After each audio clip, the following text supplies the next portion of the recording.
ಪುಣ್ಯದ ಸಾಮಗ್ರಿ ಅನ್ನುವಂಥದ ಪುಣ್ಯದ ಗಂಟ ಏನ್ ಮಾಡ್ತದೆ ಅಂದ್ರೆ ನಮಗ್ ಒಳ್ಳೆದ ಆರೋಗ್ಯದಲ್ಲಿ ಹೋಗ್ಸಾಕ ಅದೇ ಪಾಪ ಏನ್ ಮಾಡ್ತದೆ ಕೆಟ್ಟದಕ್ಕೆ ಹೋಗ್ತದೆ ಇನ್ನ ಆ ಪಾಪ ಅನ್ನುವಂತದ ಜಲ ಕೊರತ ನಮ್ಮ ತೆಗಿತ್ತಂದ್ರ ಪುಣ್ಯದ ಕಡೆ ಹೋಗಕ್ ಆಗ್ತದಿಲ್ಲ ಸಣ್ಣದೊಂದು ಉದಾಹರಣೆ ಒಬ್ಬರಿಗೆ ಒಂದು ವಿಷ ಅಂದ್ರ ಹಾವು ಕಡ್ದಂತ ತಿಳ್ಕೊಂಡು ಹಾವ ಒಂದು ಹುಳ ನೋಡಿದಂದ್ರೆ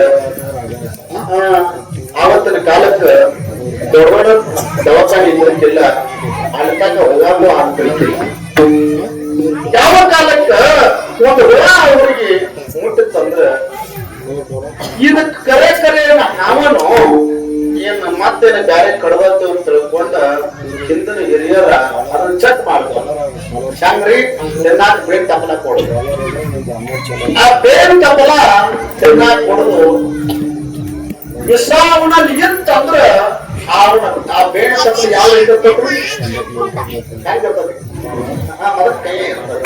ಬೇನ್ ತಪ್ಪಲ ಕೈ ವಿಷಾನು ಅಂತ ನಾವು ಹೇಳಿತ್ತಂದ್ರೆ ಅದೇ ಒಂದು ಬೇಡ ತಪ್ಪಲ ರುಚಿ ಹಾಕಪ್ಪ ರುಚಿ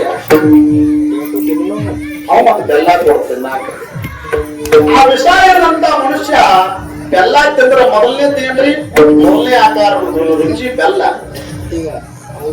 ಯಾವಾಗ ವಿಷಾನು ಅಂತ ಕೇಳಿತ್ತಂದ್ರೆ ಅದೇ ಏನಾಗ್ತದಂದ್ರೆ ಅದೇ ಬೆಲ್ಲ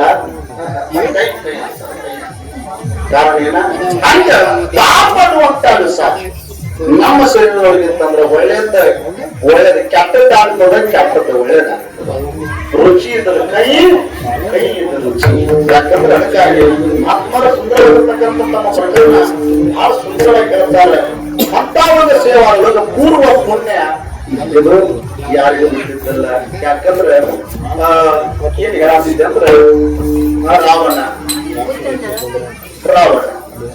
ರಾವಣ ತಾನು ಬ್ರಾಹ್ಮಣ ಸಮಾಜವಾಗಿ ಇದ್ದುಕೊಂಡು ಪುಣ್ಯನ್ನ ಮಾಡಕ್ಕೆ ಆಗಲಿಲ್ಲ ಕಾರಣ ತಮ್ಮ ತಂದೆ ತಾಯಿ ದುಡಿದಂತ ಒಂದು ವೇಳೆ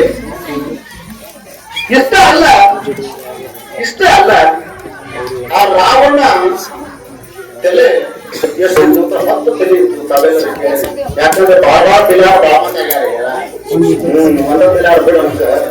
ಎಷ್ಟೋ ಎಷ್ಟೆಷ್ಟೋ ಆಗ ಯಾಕಂದ್ರೆ ನಮ್ಮ ಯೂಟ್ಯೂಬ್ ಚಾನಲ್ ಫೋನ್ ಮಾಡ್ತಾರೆ ಆಗ ಎಷ್ಟೊತ್ತಿಲ್ಲ ಹೇಳ್ರಿ ನೀವು 3 ಮಂದಿ ಕೂಡ ಫೋನ್ ಮಾಡಿದ್ರೆ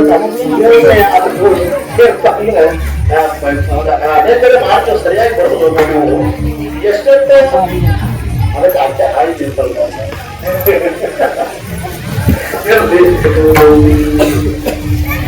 ಎಷ್ಟೆಷ್ಟ ತಲೆಯವ್ರು ಹೆಂಗಂದ್ರ ಅಂದ್ರೆ ಈ ಮನುಷ್ಯನಿಗೆ ಒಂದು ತಲೆ ಎಲ್ಲ ಅಗ್ನಿ ದೇವರಿಗೆ 2 ತಲೆ ಏನ್ರಿ ಅಗ್ನಿ ದೇವಗ 2 ತಲೆ ದತ್ತಾತ್ರೇಯಗ 3 ತಲೆ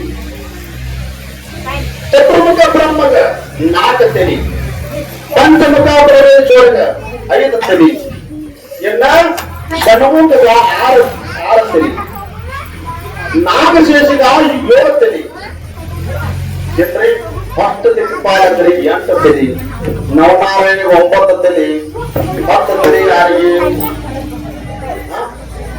ರಾವಣಗೆ 10 ತಲೆ 11 ತಲೆ ಮೈರಾವಣ 12 ತಲೆ ಐರಾವಣ 25 ತಲೆ ಬಾಣಾಸುರ 50 ತಲೆ ವೃತ್ತಾಸುರ 100 ತಲೆ ಸಹಸ್ರಾರ್ಜುನ ಯಾಕೆ ಸಹಸ್ರಾರ್ಜುನಿಗೆ 100 ತಲೆ ಇತ್ತು ಅಂತ ಯಾಕಂದ್ರೆ ಇಷ್ಟೆಲ್ಲ ತಲೆ ಇರ್ತಾವ ಇಷ್ಟೆಲ್ಲ ಇಷ್ಟ ಆದ್ರೆ ರಾವಣನಿಗೆ ಎಷ್ಟು ತಲೆ ಇತ್ತು 10 ತಲೆ ಕಾಯ ಭಾಗ್ಯ ರಾವಣ ಕೇಳಿ ರಾವಣ ಶ್ರೀ ಶಂಭೋಚೆ ಕಾಯ ಭಾಗ್ಯ ರಾವಣ ಅಂತ ಒಂದು ದೊಡ್ಡ ಶಕ್ತಿ ಹೋಗಿರ್ತಕ್ಕಂಥ ರಾವಣ ತಾನ ಯಾವಾಗ ಪ್ರಾಣ ಬಿಡ್ತಾನೋ ನಾವು ತನಗನ್ನು ತಿಳಿದಿಲ್ಲ ಮಹಾನ್ ಪಂಡಿತ ಮಹಾನ್ ಯೋಗಿ ಮಹಾನಾಗಿ ಶಿವನ ಭಕ್ತ ಯಾಕೆ ರಾವಣ ಅಂದ್ರೆ ಶಿವನ ಭಕ್ತ ಆ ಆತ್ಮಲಿಂಗವನ್ನು ತಗೊಂಡ ಒಂದು ಗೋಕುಲದಾಗ ಇಟ್ಟಾನ ಗೋಕುಲದಾಗ ಇಲ್ರಿ ಆತ್ಮಲಿಂಗ ಶಿವನ ಆತ್ಮಲಿಂಗ ಜ್ಯೋತಿರ್ಲಿಂಗ ಅಲ್ಲ ಜ್ಯೋತಿರ್ಲಿಂಗ ಬೇರೆ ಆತ್ಮಲಿಂಗ ಬೇರೆ ಆತ್ಮಲಿಂಗ ಏನಿಟ್ಟಾನ್ರಿ ಗೋಕುಲದೊಳಗೆ ಇಟ್ಟಾನ ಅದಕ್ಕಾಗಿ ಸಂತ ಜ್ಞಾನೇಶ್ವರ ಮಹಾರಾಜರ ಗೋಕುಲದ ಬಗ್ಗೆ ಅರಿವು ಬರ್ತಾರೆ ಹಂಗ ಏನಪ್ಪಾ ಅಂದ್ರೆ ವಿಶೇಷವಾಗಿರ್ತಕ್ಕಂಥ ಆ ಗೋಕುಲನ ಆತ್ಮಲಿಂಗ ಸ್ವರ್ಗ ಜಯಾಚೆ ಸಾರು ಸಮುದ್ರ ಪಾಳಿ ಬೆನ್ನತ್ತಿ ಶೇಷ ಸಾರಿಗೆ ಬಯಸಕ್ಕ ಜೋ ಆಧಾರ ಈ ಲೋಕ. ಯಾಕಂದ್ರೆ ಗೋಕರ್ಣದಿಂದ ಶ್ರೀ ಕ್ಷೇತ್ರ ಪಂಢರಪುರದ ಪಾದಯಾತ್ರಾ ಅನ್ನುವಂಥದ್ದು ಬರ್ತದ ಪ್ರತಿ ವರ್ಷ. ಒಂದು 10, 16, 17 ವರ್ಷ ಆಯ್ತು ಬರ್ತೀವಿ. ಅನ್ಸುತ್ತೆ ಮಾರುತಿ ಏನು ಅನೇಕ ನಮಗೆ ನಮ್ಮ ಕೃಷಿ ಅಲ್ಲಿಂದ ಸೇವಾ ಮಾಡ್ತೇವೆ ಅವರೆಲ್ಲ. ಬಹಳ ವಿಶೇಷ. ಯಾಕಂದ್ರೆ ಅಂತ ಭಾಗ್ಯ ಅವರಿಗೆ ಸಿಕ್ಕದ ಗೋಕರ್ಣದಿಂದ ಶ್ರೀ ಕ್ಷೇತ್ರ ಪಂಢರಪುರದ ಪಾದಯಾತ್ರಾ ಸಾಮಾನ್ಯ ಅಲ್ಲ. ಅಂತಾರವನ ತಾಯವಾಗ ಸಾಧಿಸಂತ ಗೊತ್ತಿರಕ್ಕಿಲ್ಲ. ಆದರೂ ಕೂಡ ಕರ್ಮಗಳ ಸಂಯೋಗ ಮಾತ್ಮ ಹೇಳ್ತಾರೆ. ಅಂತಾರವನ 10 ತಲೆ ಇದ್ದವು ಅಂತವ ಇಂದ್ರಾದಿ ದೇವತೆಗಳನ್ನ ತಮ್ಮ ಆದಿಂದೊಳಗೆ ಇಟ್ಕೊಂಡಿದ್ದ. ಯಾವ 33 ಕೂಡ ದೇವತೆಗಳನ್ನು ಸಹಿತ ಅವು ಹೇಳ್ದಂಗೆ ಕೇಳಬೇಕು. ದೇವರ ಅವು ಹೇಳ್ದಂಗೆ ಕೇಳಬೇಕು. ಯಾರ್ಯಾರು ನದಿಗೆ ಇಟ್ಕೊಂಡಿದ್ದ ಅಗ್ನಿದೇವ ಮಣಿ ಒಳಗೆ ಅಡಿಗೆ ಮಾಡಬೇಕು. ಅಷ್ಟೇ ಅಲ್ಲ, ವಾಯುದೇವ ಅವರ ಮಣಿ ಒಳಗೆ ಕಸ ಹೊಡಬೇಕು. ವರುಣ ಮಳೆ ದೇವ ಮೇಘರಾಜ ಅವರ ಮಣಿ ಮುಂದೆ ಬಂದು ದಿವಸ ನೀರು ಸಿಂಪಡಿಸಿ ಹೋಗಬೇಕು. ಬಹಳ ರಾಡಿ ಆಡುವಂಗೆಲ್ಲ ಎತ್ತ ಧೂಳು ಆಡುವ. ಅಷ್ಟೇ ಅಲ್ಲ, ಯಾವ ಚತುರ್ಮುಖ ಬ್ರಹ್ಮ ಅವ್ರ ಮನ್ಯಾಗ ಪಂಚಾಂಗ ಹೇಳ್ತಾರೆ. ದಿವಸ ಈ ವಾರ, ಈ ನಕ್ಷತ್ರ, ಈ ಕರ್ಣ, ಈ ಯೋಗ, ಈ ವರ್ಣ, ಈ ನಾಡಿ